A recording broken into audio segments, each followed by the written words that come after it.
1984 is about totalitarianism. A totalitarian government is one that tries to control every aspect of life. How people spend every minute of their time, even in private, who they can associate with, what they're allowed to say.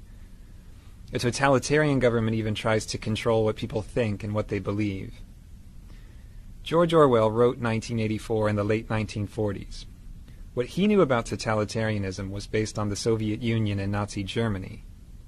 Those governments had come into being not that long before, and they weren't very well understood yet. What Orwell was trying to do with 1984 was to give his readers a clear picture of what life would be like if a free country like England were under totalitarian rule. 1984 takes place in London. The London in the book is a depressing place. There's never enough to eat, the food's disgusting, there aren't enough clothes or shoes or anything to go around, and the city is pretty dilapidated, except for these giant pyramid-shaped government buildings that rise above the landscape. There's some sort of war going on, though no one really understands what it's about. Rockets frequently explode in the streets and blow people to bits. The worst part is that the government is always watching everything people do. There are these posters of Big Brother, who's supposedly the leader of the government, that say, "Big Brother is watching you." There are thought police who have hidden cameras and microphones literally everywhere. The government can watch you in your home, through your TV screen, and you're not allowed to turn your TV off, ever. There are a lot of things you're not allowed to do in this society, and if you do them, the police might take you away and throw you into a forced labor camp. You're not allowed to have close friends, you're not allowed to be in love, you can't date or have sex with someone you like. You're basically supposed to save all your emotional energy for the party being the government. Then there are things you have to do. You have to watch the government programming on TV, most of its news, some of its exercises. You have to attend pep rallies, including this one called the 2 Minutes Hate. So it's hard to even have time to think your own thoughts, because they're constantly filling your head with propaganda. The main character of 1984 is Winston Smith. He's 39, he has a job in the government, and he lives this horrible, dreary existence without any friends or anyone in his life. At the beginning of the book, he starts writing a diary to talk about how much he hates life in his society, even though writing a diary is one of those things you'd be killed for doing if you were caught. The diary is his place for thinking about his society. It's a place where he tries to imagine if life could possibly be different from the way it is. There's no way for him to know if things were ever different before, because the government has changed all the records of the past and rewritten all the history books. At the beginning of the novel, there are two other people who matter to Winston, and he doesn't even know either of them. One of them is Julia. Julia is this attractive young woman who works in the same building as him. She's some kind of mechanic. Winston basically hates her. He hates her because she's pretty and he can't have her, but he also thinks she's the sort of person who would turn him into the thought police. So he's afraid of her, but also sort of fascinated. The other person he's interested in is this portly guy named O'Brien, who's a member of the inner party. That means he's a boss, much higher up than Winston. Winston should be afraid of this guy, but he gets the sense that O'Brien is intelligent, so he has this yearning to be friends with him. He thinks O'Brien would understand how he feels about life. The book takes a turn one day when Julia slips Winston a note that says, "I love you." This note completely rocks Winston's world. Of course he's interested. He can't wait to get in touch with her.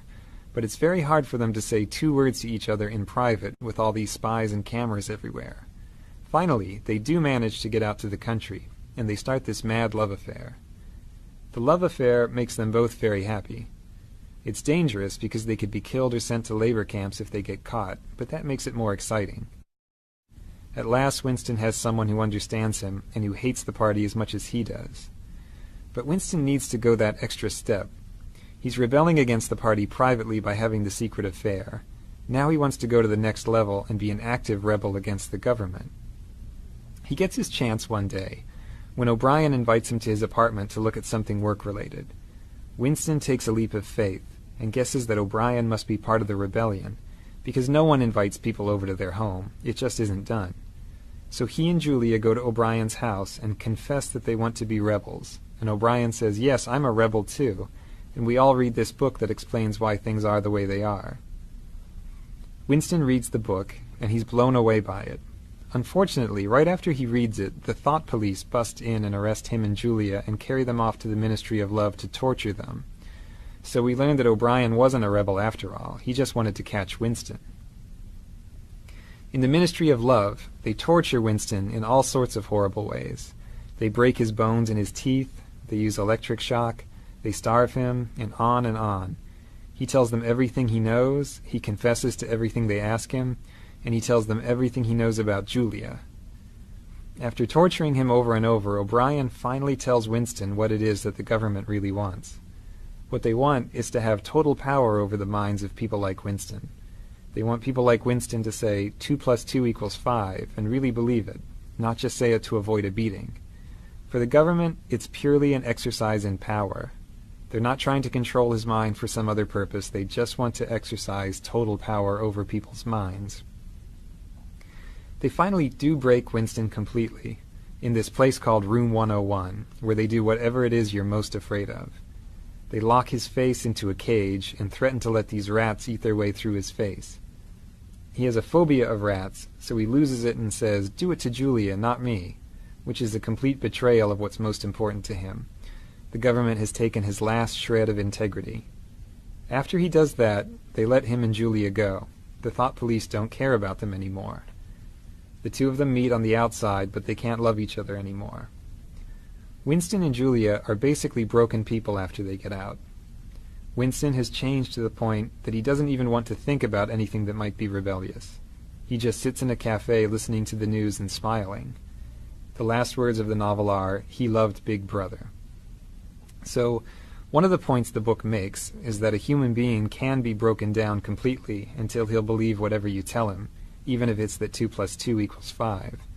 At the same time, the book has a positive message, which is that it's really hard to get inside someone's head to that extent. The government has to go to incredible lengths to brainwash Winston successfully. For more information about 1984, check out the SparkNote to it on sparknotes.com.